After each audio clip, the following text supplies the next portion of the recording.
Assalamualaikum warahmatullahi wabarakatuh.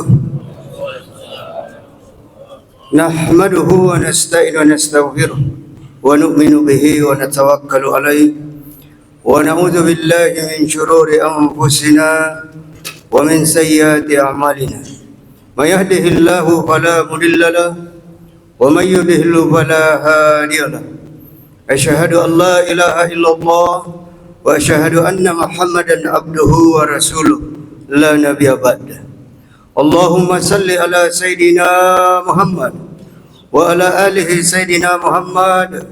Allah Ta'ala bi kitabihil karim. Ba'da a'udzu billahi minasy syaithanir rajim. Bismillahirrahmanirrahim. Ya ayyuhar rasul balligh ma unzila ilaika min rabbik wa illam taf'al wa ma ballaghta risalata. Wa yaqul azza wa jalla waltakum minkum ummatu yad'una ilal khair wa ya'muruna bil ma'ruf wa yanhauna 'anil munkar wa ulaika humul muflihun. Wa yaqulu Rasulullah sallallahu alaihi wasallam kullu ummati yadkhulul jannata illa man aba. Qila ma yaba ya Rasulullah? Qala man ata'ni dakhalal jannah man asani faqad aba. Wa qala aidan man tamassaka bis sunnati inda fasadi ummati falahu ajrun mi'ati syahid. Amma ba'du. Bil khusus yang saya muliakan Bapak Imam, yang kedua bil khusus yang saya hormati Bapak Jampidum, Bapak Tony, ini teman lama saya Pak. Saya kenal kejaksaan ini asbab beliau. Ini ada saudara tua saya nih, Pak Fatur Rahman. Ini sahabat baru, kemarin jumpa di Kalteng. Semoga semuanya diberikan kesehatan oleh Allah Subhanahu wa taala. Dan alhamdulillah kita bersyukur kepada Allah Subhanahu wa taala karena dengan rahmat dan kasih sayang Allah maka kita hari ini dikumpulkan oleh Allah di satu tempat yang dimuliakan oleh Allah, ia adalah masjid. Saking mulianya daripada masjid, maka barometer daripada keimanan seseorang ini diukur daripada sejauh mana dia memakmurkan masjid, mengamalkan agamanya Allah Subhanahu wa taala. Karena Allah katakan innama ya'muru masajidallah man amana billahi wal yaumil akhir. Allah katakan bahwasanya hanyalah orang-orang yang senantiasa memakmurkan masjid-masjid Allah, itulah orang beriman sampai hari akhir. Hari akhir itu hari pembalasan, hari perjumpaan dengan Allah Subhanahu wa taala. Maka semua akan berjumpa dengan Allah. Tapi perjumpaan ada dua. Ada berjumpa dengan Allah dengan kemurkaannya, dengan ajabnya. Ada berjumpa dengan Allah dengan kasih sayang dan rahmatnya.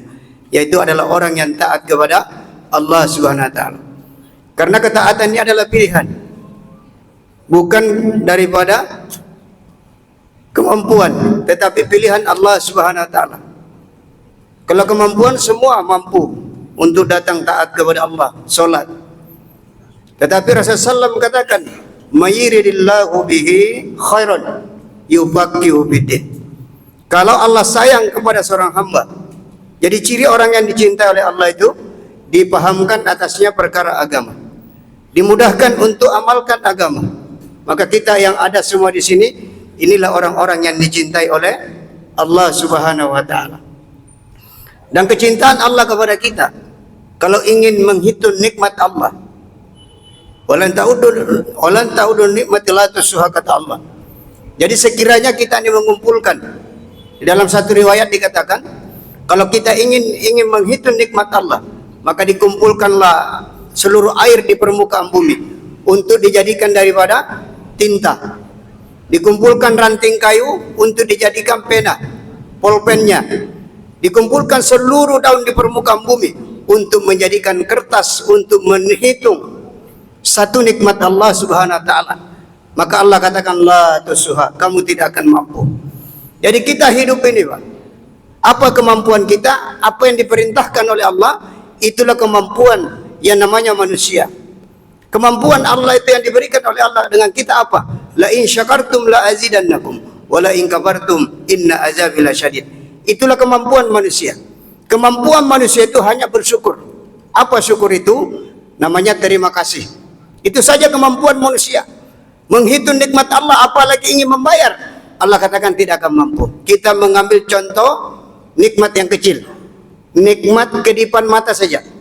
Kalau ada satu orang di sini matanya nggak bisa berkedip, kira-kira hidupnya enak apa susah, Pak? Itu baru kedipan mata. Kedipan mata itu pun kita tidak mampu untuk membalas. Tapi Allah serukan, Allah perintahkan, cukup engkau berterima kasih kepada aku, kata Allah. Sudah cukup. Nah, syukur ini terbagi daripada 3. Pertama namanya syukur bil lisan. Ini syukur bil lisan ini, Pak, agama lain pun selain Islam mampu. Syukur bil lisan itu diucapkan alhamdulillah. Di luar agama Islam juga mampu. Anak kecil juga mampu. Bahkan ada orang gila juga kadang mampu. Dia bikin nyanyi-nyanyian alhamdulillah. Bahkan ada namanya burung, namanya burung beok. Ada yang melihara burung beok, Pak. Itu burung beok itu bisa mengucapkan alhamdulillah, bahkan bisa mengucapkan salam. Jadi kalau kita syukur yang pertama ini, itu semua bisa. Nah, syukur yang kedua, syukur bil qalbi namanya. Lisannya mengucapkan alhamdulillah, meyakini di dalam hati daripada kebesaran Allah, kekuasaan Allah. Dan ini juga bisa dikerjakan dengan agama lain. Dia ucapkan dengan mulut, diyakini dengan hatinya. Makanya banyak orang Kristen itu ahli sedekah, Pak. Ya kan? Banyak pejabat Kristen itu dia bangun masjid, dia umrohkan ustadznya, DKM masjidnya, karena dia yakin. Tetapi yang ketiga, syukur bil jasad, ini pilihan Allah. Kalau juga syukur bil jasad ini, Pak, implementasinya apa? Minimal kita 17 kali sehari semalam. Apa itu, Pak, 17 kali? Salat. Ini yang wajib. Ini tanda orang yang bersyukur kepada Allah. Kalau yang syukur kedua, yang pertama, kedua, itu bisa. Siapapun bisa. Tapi syukur yang ketiga ini, Pak, ini pilihan Allah. Kristen boleh, ya kan? Bersyukur yang pertama, kedua. Tetapi yang ketiga dia enggak mau. Tidak mau taat kepada Allah. Dia enggak mau merundukkan daripada badannya di hadapan Allah SWT. Maka tuan-tuan dimuliakan oleh Allah SWT. Dan solat inilah ulama katakan, di hadapan Allah tingkatan kita ini, itu adalah solat. Derajat kita, itu adalah solat. Karena ketika Rasulullah mengambil namanya perkara solat, itu ketahuan istimewa derajat beliau. Dia jumpa dengan Allah, sedangkan nabi-nabi yang lain nggak bisa. Namanya Isra dan Mi'raj. Namanya perjumpaan ya qada. Bukan perjumpaan kayak kita ini, ada hidungnya, ada rambutnya, bukan. Karena Allah itu adalah zat, dan Rasulullah SAW terbuat daripada nur. Itulah perjumpaan mereka. Maka derajat Rasulullah SAW itu ketahuan begitu istimewa ketika dia mengambil perkara solat. Bayangkan, Pak, satu nabi itu dihalangi daripada 70 hijab. Jadi satu nabi itu, Pak, nih tembok nih, 70 tembok ini satu nabi, itu penghalangnya. Satu orang nabi namanya Nabi Musa alaihissalam, kepengen melihat wujud Allah. Maka Allah katakan, ya Musa, itu ada gunung. Kau perhatikan, kau lihat apapun yang terjadi. Kalau engkau mampu, maka engkau terkabul apa yang kau inginkan. Maka begitu Nabi Musa melihat gunung itu hancur lebur, Nabi Musa langsung pingsan dia. Maka ketika bangun ditawari lagi, Nabi Musa sudah nggak sanggup. Itu baru satu hijab. Bayangkan, satu hijab seorang Nabi langsung pingsan. Kira-kira bagaimana istimewanya baginda Rasulullah. Dia tidak punya hijab kepada Allah Subhanahu Wa Taala. Bahkan Allah katakan kepada Nabi di dalam Al-Quran, Innallaha wa malaikatu sallu ala nabi. Saya, kata Allah, dan seluruh para malaikatku berselawat kepada kekasihku, yaitu Rasulullah Sallallahu Alaihi Wasallam. Satu-satunya Nabi yang diucapkan selawat kepada Allah hanyalah baginda Rasulullah. Selawat itu apa, Pak? Selawat itu adalah keselamatan, ucapan selamat kepada baginda Rasulullah Sallallahu Alaihi Wasallam. Artinya kalau Allah sendiri berselawat kepada Rasulullah SAW, apalagi kita yang menghafal, yang mengharapkan syafaat kelak di akhirat. dengan asbab daripada selawat yang kita ucapkan. Jadi apalagi kita, maka kita perbanyak berselawat setiap hari kepada baginda SAW. Apakah ketika berselawat mengangkat derajat Nabi? Ketika kita tidak berselawat merendahkan derajat Nabi? Itu tidak sama sekali. Tetapi ketika kita berselawat, maka kita sendiri mendapatkan daripada keuntungan selawat itu. Kalau kita tidak berselawat, maka kita sendiri yang rugi. Maka tuan-tuan dimuliakan oleh Allah SWT.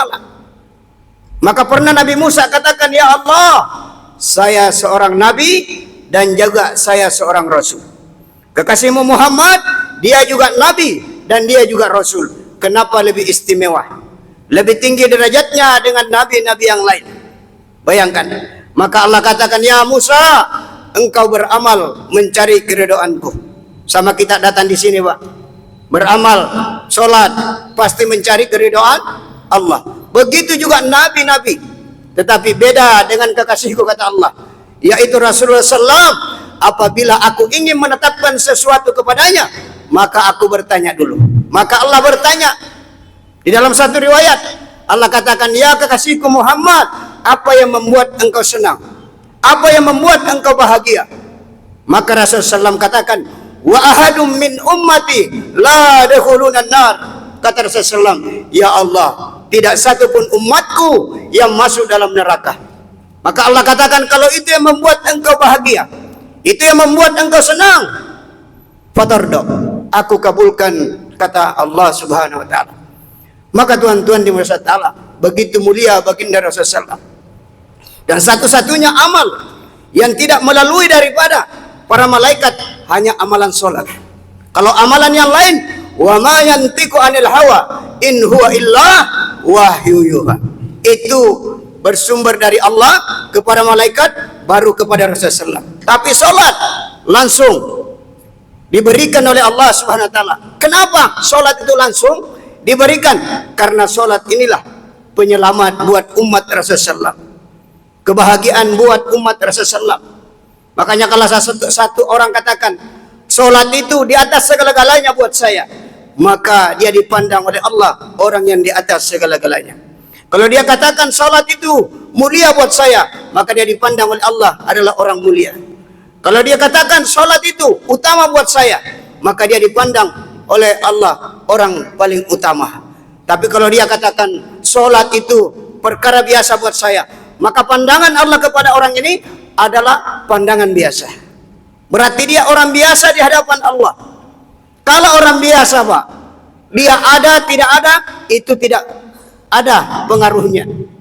Maka tergantung kita menanamkan sholat itu apa buat kita.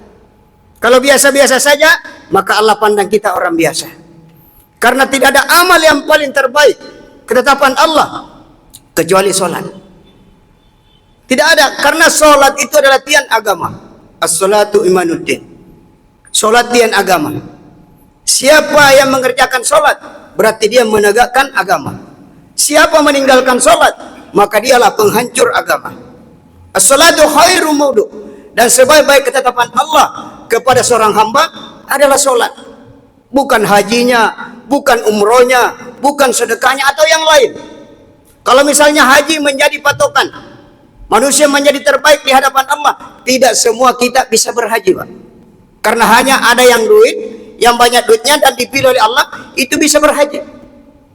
Tetapi kalau sholat daripada patokan mulia atau orang ini hina, ini boleh semua, ya kan? Bukan ahli sedekah, boleh sholat. Orang miskin, orang kaya, boleh sholat. Orang sakit, orang sehat, boleh sholat. Maka ukuran daripada derajat kita ini adalah sholat. Coba kalau kita nih misalnya, Pak, kita ahli sedekah. Ini contoh. Si fulan ahli sedekah, tapi dia nggak pernah sholat. Maka orang katakan, biar dia ahli sedekah, tapi dia nggak pernah sholat. Bagus nggak kedengaran, Pak? Ya kan? Ini kaya, tapi nggak pernah sholat. Dia pejabat tinggi, tapi dia nggak pernah sholat. Kan kedengarannya nggak bagus. Yang bagus itu, Masya Allah, ini jabatannya jampidum, tetapi dia rajin sholat berjamaah. Dia rajin puasa sunnah. Ini Ada namanya apa namanya? Pak Kabadiklat. Dia sudah Kabadiklat, rajin sholat lagi. Masya Allah. Ya kan? Rajin puasa lagi. Jadi sholat itu Pak memperbaiki nama seseorang. Coba kalau Bapak nggak sholat, pasti rusak namanya.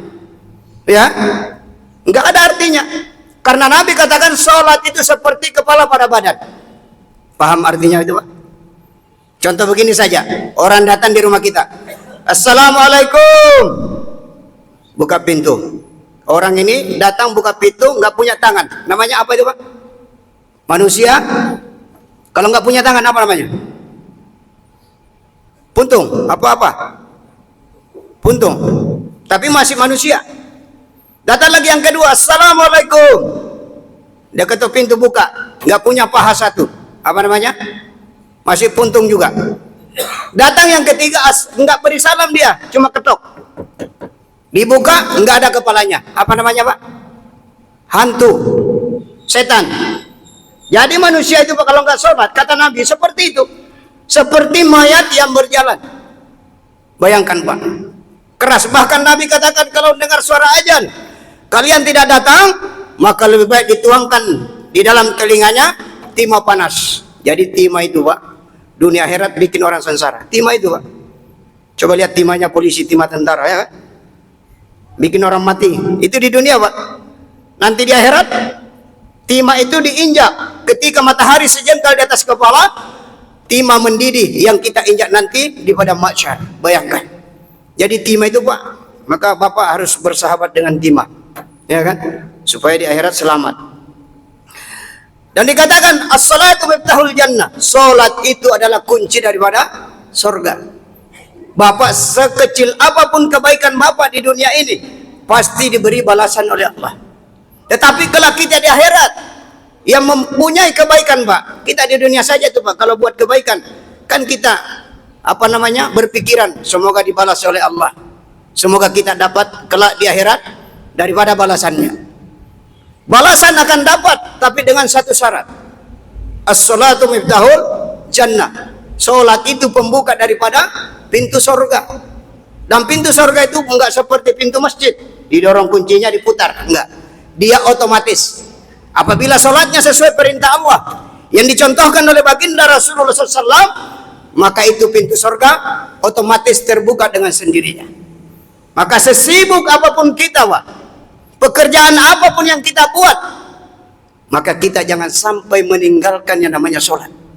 Yang kita buat di dunia ini Pak, pasti kita tinggalkan, ya kan? Maka disitulah tantangan kita sebagai orang beriman. Ketika sudah azan datang, tugas masih jalan, apa yang kita pilih? Itulah kadar iman yang kita miliki.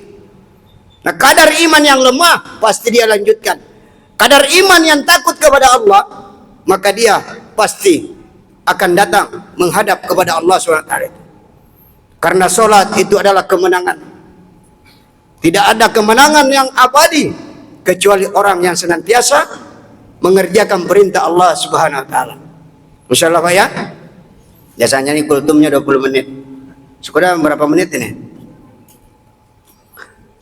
Semoga perjumpaan kita ini mendapatkan barokah daripada Allah Subhanahu wa taala. Alhamdulillah saya baru habis jalan-jalan di 4 pulau di Sumatera. Tanjung Pinang, Tanjung Batu, Batam, dan Pulau Karimun namanya. Di sana keliling ceramah di masyarakat, di lapas, rutan, TNI, Polri. 48 hari ini. Rencana besok baru pulang jumpa istri. Masya Allah, udah rindu juga. Coba hebatnya nih Pak, kalau kita keliling pulang pengantin baru. Jadi nggak usah cari istri baru, ya kan? Tinggalkan saja buat agama, pulang jadi pengantin baru lagi. Bagaimana Pak Patur? Setuju. Apalagi Pak kalau udah saya ini Pak pertama kenal ini Pak, kejaksaan dulu di tempatnya Bapak Spontana. Jadi sana kan banyak orang pensiunan Pak. Jadi yang bikin semangat lu hidup kalau ketemu mereka itu ceritanya poligami Pak. Tapi agaknya semua hampir sama Pak ya. Mirip-mirip ya. Mudah-mudahan yang mudah-mudahan juga nuruti nanti. Saya tanya kok ceritanya cuma begitu Pak. Itulah yang membuat semangat katanya. A'udzu billahi minasyaitonir rajim. Bismillahirrahmanirrahim. Assalatu wassalamu ala asyrafil anbiya'i wal mursalin. Allahumma salli ala sayyidina Muhammad wa ala ali sayyidina Muhammad. Allahumma salluka salamatan fi dinina fi rizqina tawbatan qabla al-maut wa rahmatan indal maut maghfiratan ba'dal maut. Allahumma hawwin ala bisratil maut jannatan minan nar afwal indal lisan. Allahumma fir li ummati sayyidina Muhammad sallallahu alaihi wasallam. Allahumma arham ummati sayyidina Muhammad sallallahu alaihi wasallam. Allahumma astur ummati sayyidina Muhammad sallallahu alaihi wasallam. Allahumma azbur ummati sayyidina Muhammad sallallahu alaihi wasallam. Rabbi firli wa liwalidayya warhamhuma kama rabbawani saghira. Allahumma firli muslimina wal muslimat wal mu'minina wal mu'minat al ahya'i minhum wal amwat. Subhana rabbika rabbil izzati amma yasifun. Wassalamun alal mursalin walhamdulillahi rabbil alamin.